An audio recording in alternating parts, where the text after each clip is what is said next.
तिकडे सांगली लोकसभेवरून भाजपचे उमेदवार आणि खासदार संजय काका पाटील आणि मिरजेमधील भाजपचे बंडखोर नगरसेवक यांच्यामध्ये चांगलीच झुंपलेली आहे। 2 वेळा संधी दिलेल्या बाजार बोणग्यांना आता ठेचायची वेळ आलेली आहे। त्यांना घरी बसवल्याशिवाय स्वस्त बसणार नाही अशी शपथ घेत संजय काका पाटील यांनी बंडखोर नगरसेवकांना थेट इशारा दिलाय।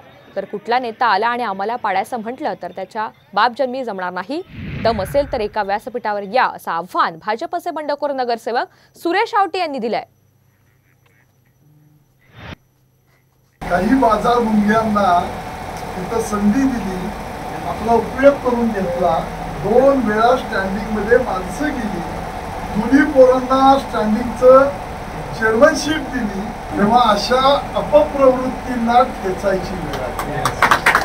पित्या पिता पुत्रांना उद्याच्या राजकारणामध्ये जी अपप्रवृत्ती आहे ती घरात बसवल्याशिवाय आम्ही स्वतः